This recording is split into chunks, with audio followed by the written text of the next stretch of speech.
ربنا لا تؤاخذنا إن نسينا أو أخطأنا ربنا ولا تحمل علينا إصرا كما حملته على الذين من قبلنا ربنا ولا تحملنا ما لا طاقة لنا به واعف عنا واغفر لنا وارحمنا أنت مولانا فانصرنا على القوم الكافرين صدق الله مولانا العظيم. General Sayyid Asim Munir, Nishan-e-Imtiyaz, Chief of the Army Staff, Major General Iftikhar Hassan Chowdhury, Commandant, Pakistan Military Academy, graduating cadets, 151st PMA long course, 70 integrated course, and 25th lady cadet course, faculty members, distinguished guests, ladies and gentlemen, Assalamu alaikum.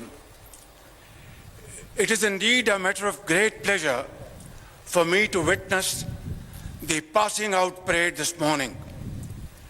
I congratulate the cadets here today on reaching this important milestone in their careers and commend their outstanding display of skill, agility, and youthful exuberance. I also extend my felicitations to the passing out cadets from friendly countries including Qatar, Iraq, Bangladesh, and Nepal. أخي الكريم طلاب من دولة القطر وعمان، أهلا وسهلا ومبروك جدا. طبعا أنتم ضيوف لكن إخوان من البلاد الإسلامية. I also want to say, and as you all know, it is in our centuries-old tradition to welcome guests with open arms like part of the family, and within no time, strangers become friends for all times to come. My dear cadets, you have earned the honor of joining one of the finest armies in the world. Our armed forces are a symbol of valor, exemplary discipline, and unwavering commitment to the nation. Your journey here at this esteemed academy is only the continuation of a long legacy of your predecessors who crossed oceans in the defense of their faith and belief. Today, you have been transformed into the custodians of the vision of our great Qaid, Muhammad Ali Jinnah, and his golden principles of faith, unity, and discipline. So, wear this uniform with pride, for you are part of an elite service, adored by the nation and respected globally for its professionalism and courage. Let this be your driving force as you become the best of the best.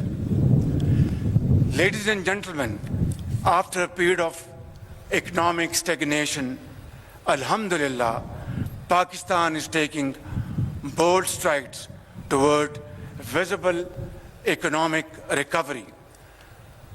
Although it's a long journey, full of challenges, but inshallah, with your prayers and Allah Almighty's blessings, we will negotiate our way forward with a sense of great vision and commitment. Our efforts are yielding results, achieving significant milestones in attracting foreign investment to key sectors such as mining, energy, agriculture, livestock, IT and defense production. On the diplomatic front, we have reinvigorated old and time-tested friendships while building new partnerships to expand our global outreach. As a non-permanent member of the United Nations Security Council for the term 2025-26, Pakistan is fully committed to advancing global peace and security and upholding the UN Charter. In fact, at even and every given opportunity and platform, we have raised our voice in support of the innocent people of Palestine, whose demand for a free and sovereign state has been sanctified in numerous UN resolutions. Ladies and gentlemen, Afghanistan is our neighboring country, and it is our earnest desire to live in peace with them for all times to come. Unfortunately, despite our best and sincere efforts, terrorist activities continue to emanate from Afghan territory. In this behalf, we have made lots of efforts. Our Deputy Prime Minister visited Kabul a few days ago, and we shall continue our efforts to have better relations and understanding with our brotherly and neighborly country, Afghanistan.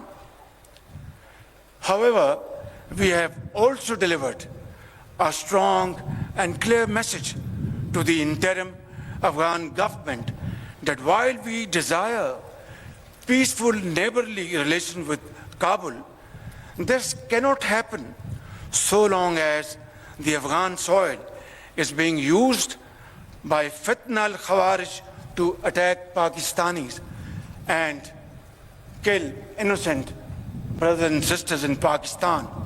Ladies and gentlemen, I also need to underscore the importance of Kashmir.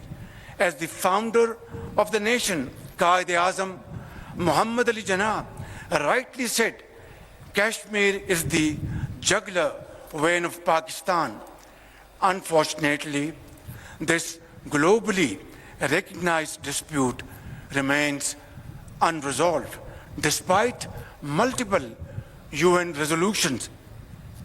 Let there be no doubt, Pakistan shall continue to support the right of self-determination of the Kashmiri people till they achieve their rights through their great struggle and sacrifices.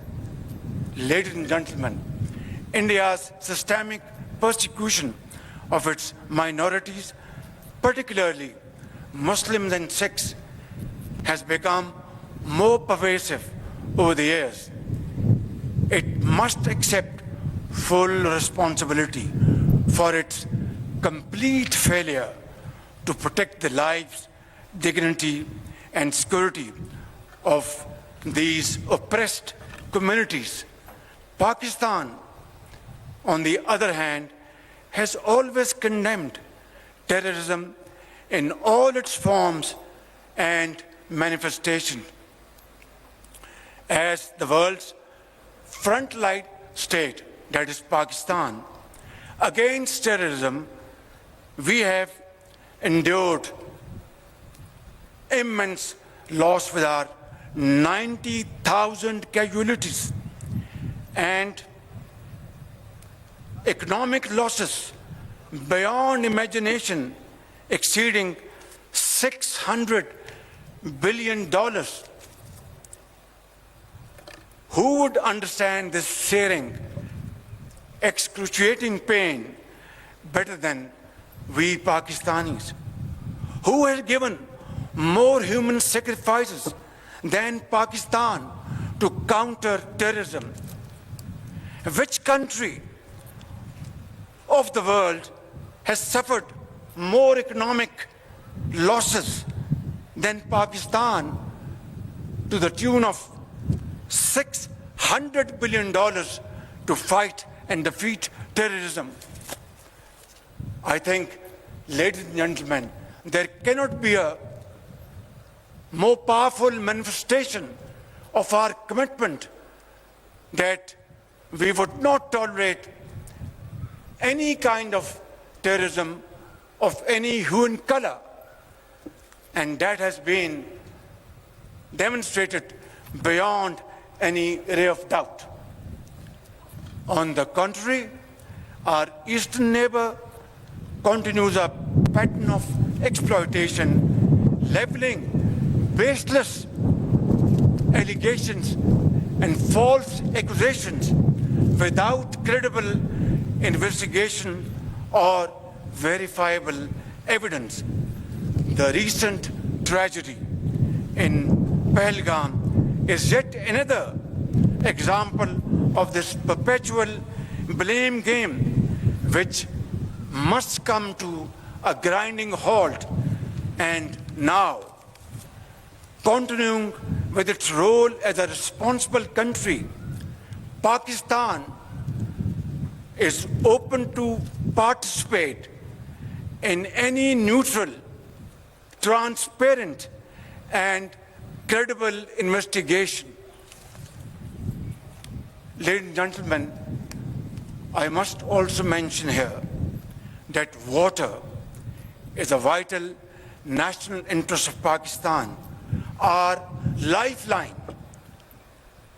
And for our 240 million people, let there be no doubt at all, its availability would be safeguarded at all cost and under all circumstances, inshallah.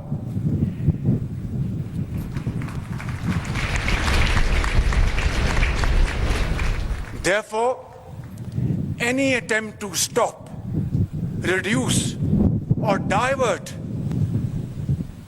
the flow of water belonging to Pakistan under the Indus Waters Treaty would be responded to with full force and might, and nobody should remain under any kind of false impression and confusion.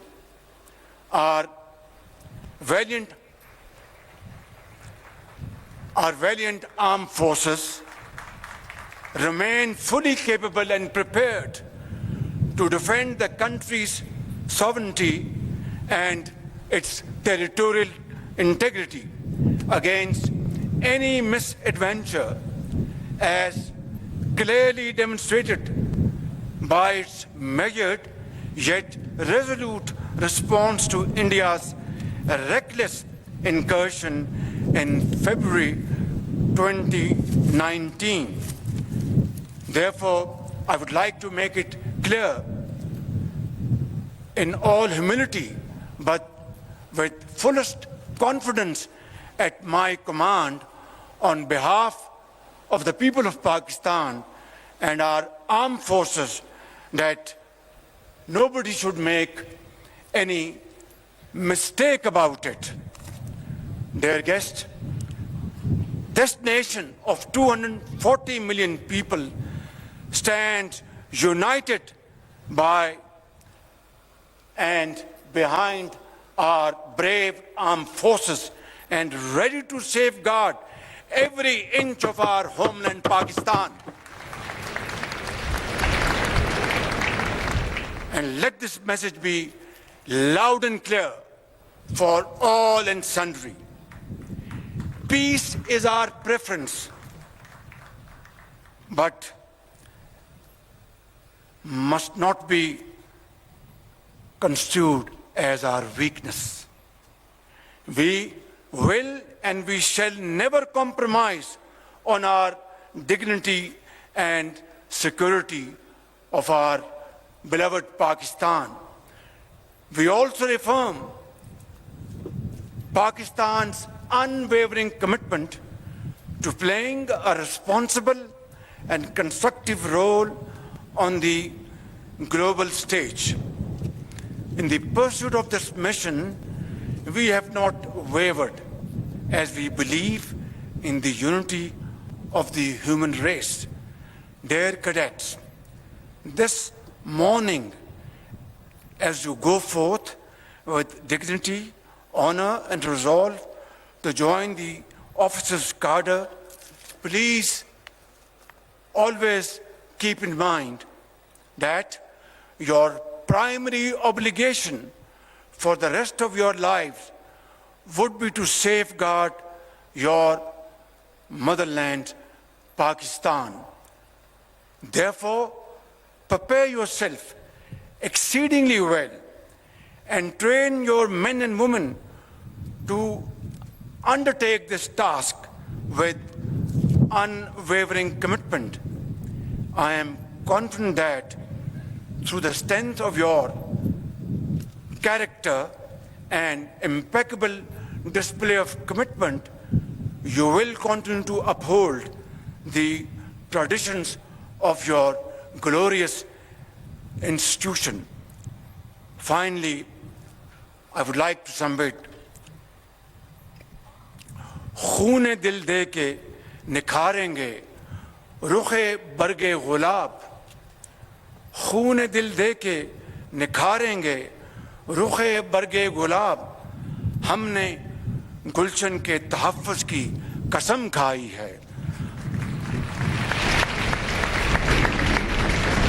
Pakistan army जिंदाबाद, पाकिस्तान पाइंदाबाद।